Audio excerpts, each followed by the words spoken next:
朋友们，有没有一种方法，可以让我们面对任何逆境的时候，都可以安然度过，稳如泰山呢？我们都知道，人生不可能只有顺境，也有很多逆境。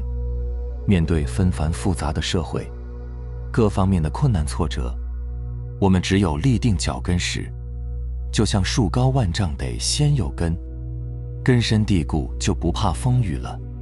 所以我们老祖宗重视修身，穷则独善其身，达则兼济天下。修身、齐家、治国、平天下，它是有顺序的，否则就会像现在的人一样，树根细得像牙签一样，稍有点风雨就撑不住了。所以《易经》中讲，蒙以养正，从儿童时期就要养得浩然正气，端正心念。什么为正？良知为正，本心为正。知道你是谁，从哪来到哪去，这样就扎下了根基。坚持住，不断地去越扎越深，再大的风雨都动摇不了你，也伤害不了你了。俗话说得好，心小事就大，心大事就小。事无法改变，心却可以。那心如何变大呢？其实心本来就大，只是你认知上有了障碍，才会显得小。从小到大，我们学了各种知识和技能，知道了怎么工作，却不知道该怎么活。所以有钱没钱都难得心安。古人15岁时就开始学习大学，大学之道在明明德，在亲民，在止于至善，就是在明确人生志向。心安何处？孟子讲学问之道无他，求其放心而已。然而自工业革命以来，人活着的目的不再是为了追寻生命意义，而是创造经济价值，是赚钱。智慧贬值了，职场上我们可以精明能干，却在人生危机前彻底无助，甚至崩溃。记得在哪看过这么一段话，说当传统价值崩溃，社会形态转移，家庭结构瓦解，地球村出现网络当道，唯一能教我们活的就是媒体。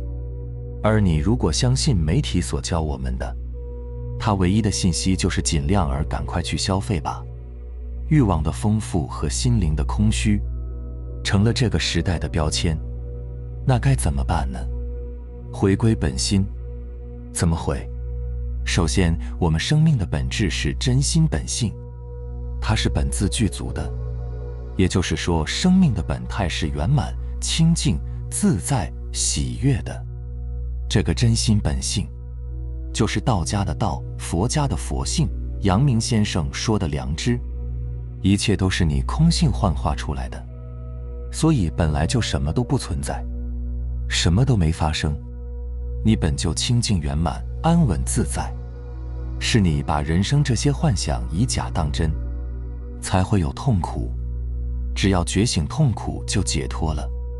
翻开人类历史留下的智慧，佛家、道家、儒家等等在山顶处讲的都一样，就是告诉你快点觉醒吧。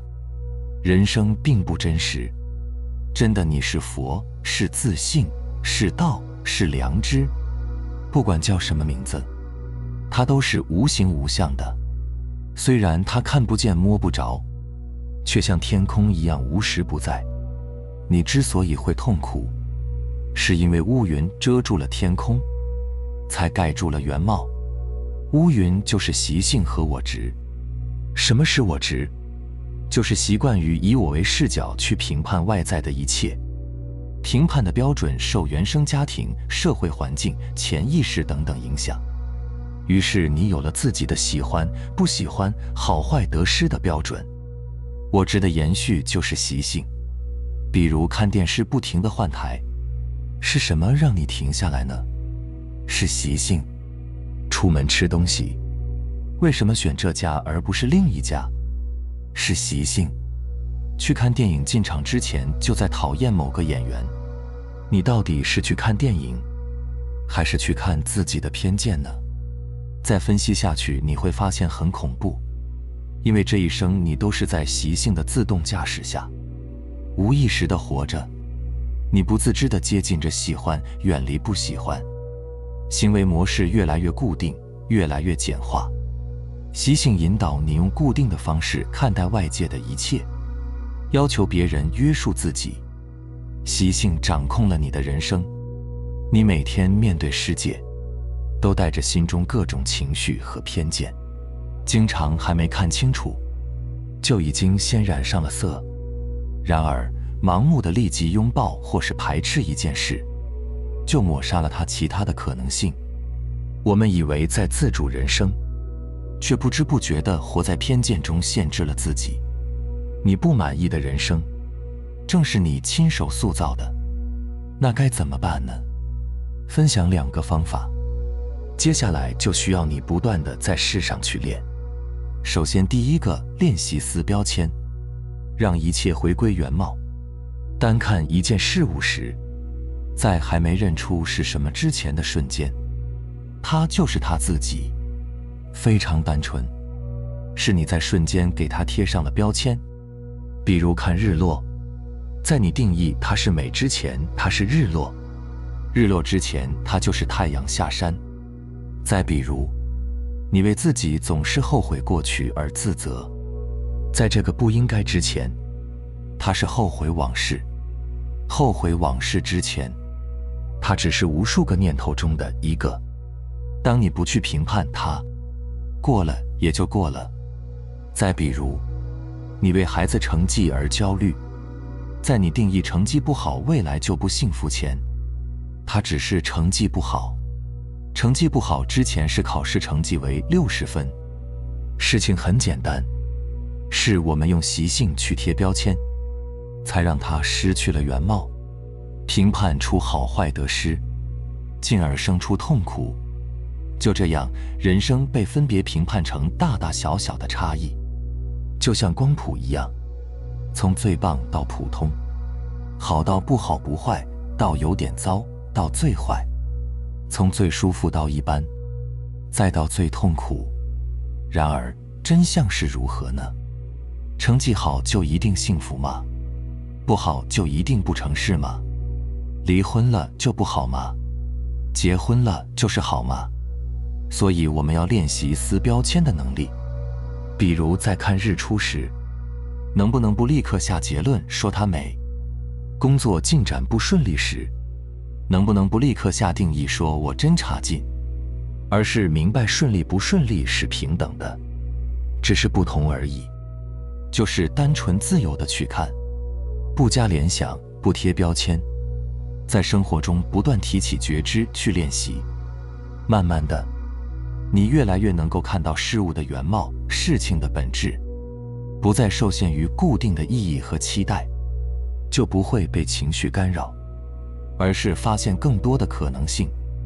这就是所谓的心变大了，能容得下更多，自然也就更灵活。第二，保持觉察，去除我执。佛家用8种意识来说明人心的运作方式。前5个意识是感官意识、视觉、听觉、嗅觉、味觉和触觉。第6意识是一种单纯的觉察力，也就是在前5时感受到事物时的第一知觉。